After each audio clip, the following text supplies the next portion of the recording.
Hello and welcome back to Mini Motley Sanctuary and a new video at the start of spring. I'm Anna. And I'm Ruth. And together we're a mother-daughter team running our sanctuary for rescue animals in the heart of the English countryside. Please, if you haven't yet already, subscribe to our channel because we know lots of you are watching but haven't clicked that subscribe, which will really help our channel to grow and be shown to other animal lovers like us. And we're glad to see the back of February. Although it's the shortest month, it often feels like the longest month, doesn't it? It really does. And I think it's because it's towards the end of the winter. Well, it is the end of the winter, isn't it, really? So we've had a lot of months of really bad weather. And then we often get even worse weather in February. And it just feels like it's pushing you to your absolute limits when you're already tired and you've had enough of it. But also, it does, on a more positive note, herald the first little inklings of spring coming. And we've seen waterlogged fields and relentless rain and stormy conditions, and now the sun is out as soon as the calendar pages have turned over to March, and it feels like, wow, spring has actually sprung, and what a relief. A real atmosphere in the air of joy, and the deer coming out and galloping across the fields around the sanctuary, and the nature sort of peeping out from hibernation. We've really had a sudden dramatic spring into spring, haven't we? It literally did feel like we turned the calendar and then the sun came out and it was all happening. And the first thing we saw were all the beautiful clusters of snowdrops all around the sanctuary. Really, really beautiful. And then, as Anna says, everything starts coming out. The beautiful daffodils are all scattered along by the side of the hedgerows, and they're growing wild, and colour starts coming back into the world. It's absolutely lovely. And with the sunshine, we've also had warmth as well. So the grass has started growing. The animals are happier out grazing because there's more little shoots of green to find and snack on, which is a real uplift, isn't it? Not just for us, but for the animals. Yeah. And we've got some new faces at the sanctuary. Yes, they've adopted us. Here they come. Doreen and her partner Drago, the Mallard's duck pair that have decided that they want to be part of the sanctuary as well. They are totally wild ducks, and they have spotted us from overhead. They've been flying around the fields and they've noticed the feeding rounds, haven't they? And decided they want to be a part of our food distribution. Yeah, they line up with the sheep in the evening for the actual sheep nuts to come flying across, and then they clear up anything that's been left behind. And then, of course, their favourite thing that they've discovered is the sugary water. Where we soak the hay for the miniature horses that are susceptible to laminitis and other inflammatory conditions, when you pull up the soaked hay, left behind in our soaking tank is lots of sugary water full of molasses, the natural sugars that drain out of the hay when it's soaked for 24 hours. And where we have to empty that into the drain, the ducks then come flocking. And they absolutely love to waddle through it, to push their beak in, to drink it up, lap it up. And that's become part of their daily routine, hasn't it? They're waiting for us now, aren't they? They are waiting at the gate as we appear. Or if we've arrived and managed to sneak into the sanctuary, they will suddenly come waddling under the fence when they've heard our voices. Yeah, in fact, we saw yesterday one of the Herdwicks was rounding them up and actually following, not actually in a really sweet way, wasn't it? It wasn't chasing them, but it was just sort of following behind them. I think he was wondering where they were heading for. And that they must know where there were some secret snacks lurking. Yeah. And they were just sort of following. Quite funny to watch though, wasn't it? Follow my leader. Yeah. And the sheep definitely feel the joys of spring, the warmer temperatures, the grass growing. And their new favourite thing is to jump up on top of the bales of hay as we line them up for the hay distribution after their dinner. And they all sort of jump up and down, skip on and off. And Albie thinks he's the king of the castle, doesn't he? It's a little climbing frame, isn't it? The sheep like to take it in turns to jump to the top of the haystack and have a little extra head scratch. So one gets up, has a head scratch, jumps down, the other one gets up, and they sort of take it in turns. It's quite funny. And Albie is a bit dominant now because I think he's worked out that actually that's where you get the most attention and potentially an extra treat or two. So the others are having to try and push their way through. He loves it. He sees it as his stage, doesn't he? I think he does, yeah. We've also noticed that we find the sheep laying down more often now, and we think it's just that they love the warmth of the sun and it's making them relaxed. And they lay there chewing their cud, listening to the birds, and most importantly, tuning into us to sense whether dinner might be coming around the corner or not. You might notice Albie's colouring is changing again. From where he had a completely black face, it's now beginning to go quite white along his nose, isn't it? So we're still not quite sure what markings he'll have when he's fully grown. It's interesting because he's a Suffolk Cross Herdwick. He was always predominantly more, and still is, Suffolk looking. He's got the stocky stance, the chunkier legs, the black face and legs, and the beautiful sort of browny golden fleece that keeps changing colour. And our patrons know that we've been talking all about his golden mystery fleece in our Patreon updates. And his little speckled nose is sort of growing up his face now. Yeah, it's spreading now. So it's almost a bit like mimicking the Herdwicks. So Herdwicks start with black faces and the faces turn completely white. So he's obviously got Herdwick in him.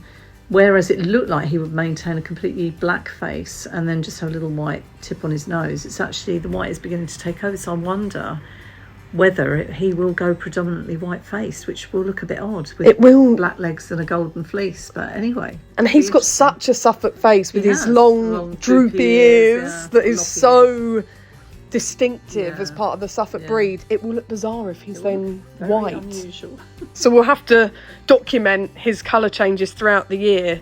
It'll be interesting to see what changes next or if he stays the same. And that's what I love with crossbreeds, looking at the genetics. You never know what they might turn out like, colouring wise or conformation wise. Yeah, exactly. It's always really interesting because we've got Cardigan, who is also mixed breed. She's part Herdwick and part Dorset. Part Poll Dorset, isn't she? So, yeah.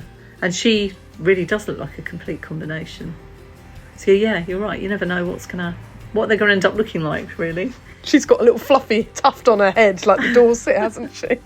But with Albie, because he came as part of a bad case of neglect, really, with the other two Herdwicks, I think his progress has been steady but slower than you'd probably expect to see if he was out living in a normal commercial flock and had been well fed from the start. Because you would think by now that he would have matured enough for it to be whatever colour he's going to end up being, wouldn't you? And he also arrived to us, for those who don't know, the Herdwicks as part of our rescue last year arrived starving, malnourished, underweight, full of lice, and we documented their rehabilitation journey on Patreon. So please do join us to support our work and also to see all of the behind the scenes. And he was a runt. He was tiny, he was very narrow and skinny. He's now one of the tallest sheep in our flock, and he's really blossomed, hasn't he? Yeah. You would never think he would grow taller and stockier than the Herdwicks, because when he arrived he was so small and frail. Interestingly enough, he was also the most pushy of the three, wasn't he? So he would really, we had to, again, I think we documented this at the time, but we had to hand feed them for a while because he would push the Herdwicks out of the way if we put the food into the little trough. Whereas now they will all share. He would actually push them out, gobble down all the food, and they weren't getting their share. So we ended up hand feeding them. But he was like that. He's still very forward in his approach to food. So I think he's made up for lost time, partly through his own attitude, which is to make sure that he's not going to miss out. And he very quickly worked out that humans mean food and that we are friends. And he has really bonded to us, hasn't he, through us grooming him and stroking him, massaging him, feeding him treats. He absolutely loves cuddles and human love, doesn't he? Which has been really sweet to watch him arrive as a nervous and feral sheep and actually grow in confidence and bond with us. If you're interested and you want to watch their journey and their progress and what they look like and how they were when they arrived, please do join us on Patreon for as little as £1 a month or £5 a month, and you'll gain access to all of the raw, personal behind the scenes that we don't share publicly. Yeah, and it is very gratifying to see their journey and to watch them now as the spring arrives, and as we said earlier, watch them relaxed in the field, laying down or interacting with each other. And they all look really healthy, really robust, and that does give us a sense of satisfaction because they were really, really emaciated and in really poor condition. And it's fantastic to see that in that year they've actually blossomed and they're now living really good, happy lives, aren't they? Looking great. And they've been able to make a full recovery, which you're never sure when you take on a rescue, whether they'll deteriorate and whether you'll sadly lose them and whether you've got to them too late. But we are so thrilled that it's a real success story, and we would love to share that with you if you want to join us on Patreon and join our fellow amazing community of animal lovers who we are so thankful for over there. And we've just shared a fencing documentary, haven't we, Mum, of the trials and tribulations of February, documenting a sheep escape and trying to locate how they were getting out, where they were getting out, and who was the culprit. Was it cheeky curly Bertie? Was it steady Eddie Jim? Was it crafty Cardigan?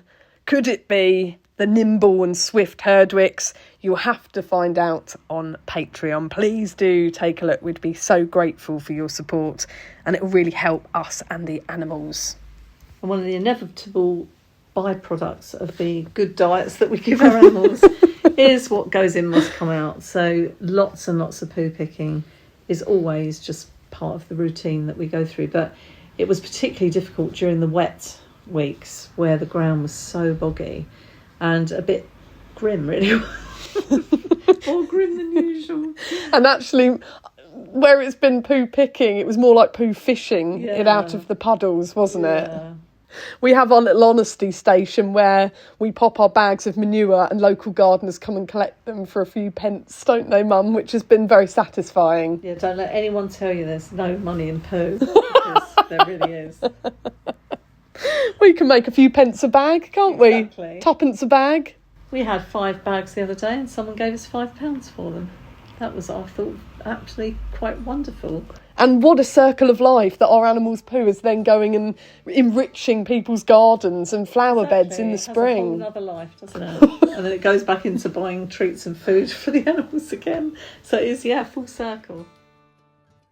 And these are the swinging treats that we put up for Diesel and Wilson when they're spending more time in their paddocks to keep them off the grass, to keep them away from the really sugary grass. It's something they really enjoy playing with. It's quite good fun to watch them as well. And we put some out for Winnie, of course, because otherwise she would feel left out. But these are different flavours, very low in sugar. Minty flavours their favourite, but they have various other lovely things, hedgerows and apple flavours and chamomile, all sorts of different lovely flavours for them.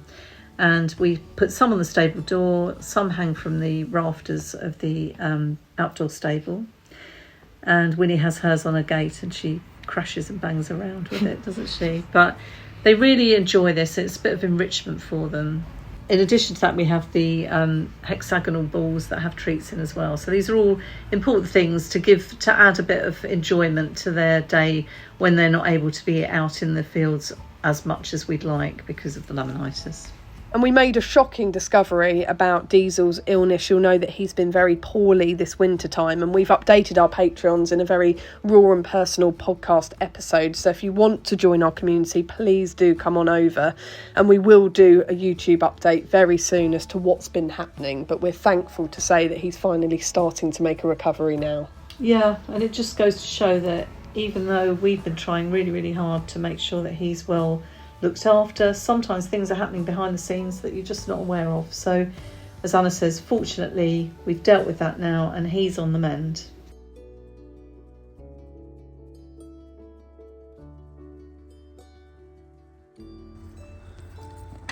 Good girl. Yes, you are. She says, oh, what's coming? She says, oh, what's coming? In her Grassabix that's arrived. Wait, into this.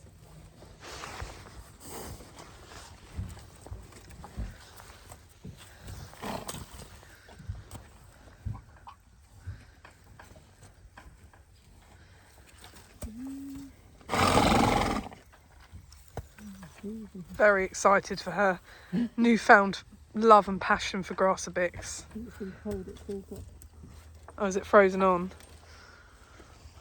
and her nose keeps getting away. Keeps Winnie quiet and entertained at the gate whilst we do our chores and our duties. and our clearance and our mucking out, yes, and our poo picking. It's like distributing the toys at nursery. Yes. It's like giving the toddler a little toy to keep them occupied. Exactly. And then she doesn't bang at the gate asking for her dinner because she's happy. What we've got here. Ooh,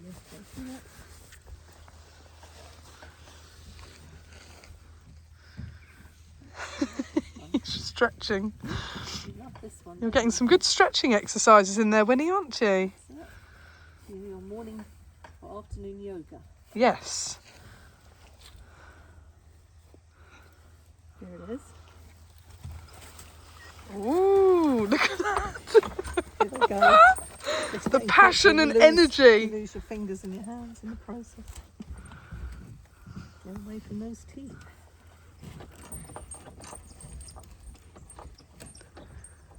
And Winnie is actually very sweet because she will share with the sheep as well, won't she? She shares Bertie's. this with Bertie, he loves it. Oh.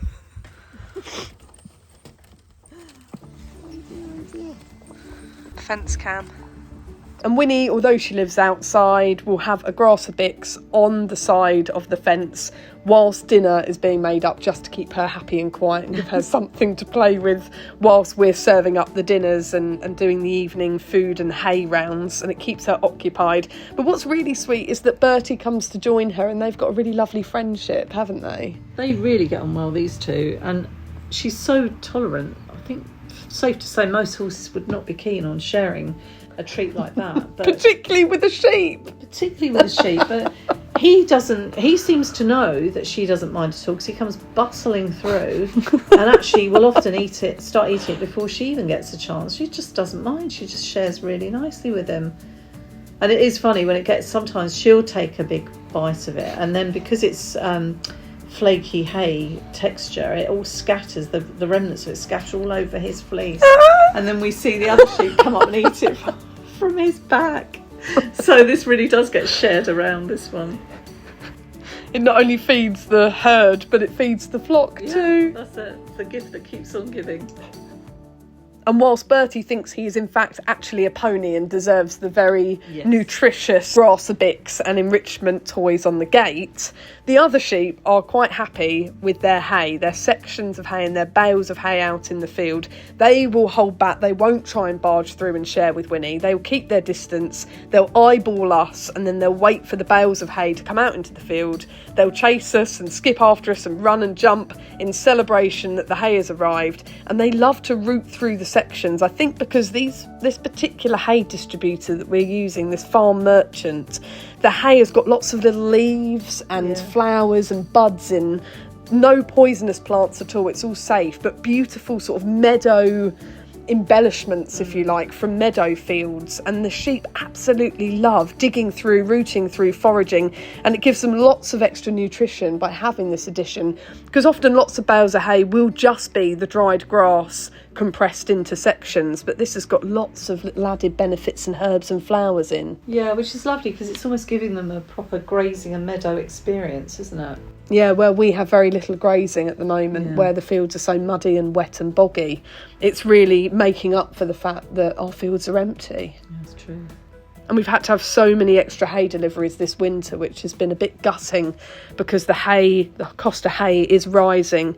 So a huge thank you to everyone who has supported our Just Giving page. We are getting closer to our target, but we are not quite there yet. So if you can spare us a few pounds, if you do enjoy watching our channel, if you believe in the work we're doing, if you want to support the animals, please do head on over and please help us reach our goal and our target. We still have an outstanding vet bill, we still have outstanding fencing costs, so we would truly, truly appreciate your support. And if you can share our Just Giving page on social media, we'd be so thankful. Thank you so much to everyone that's given to us so far. It's just incredible, your support, and we really, really appreciate it. Thank you. We have been so overwhelmed and thankful for the contributions that have been coming through.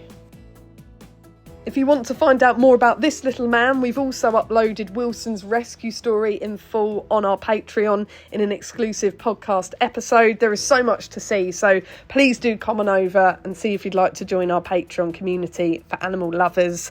His rescue story is now live.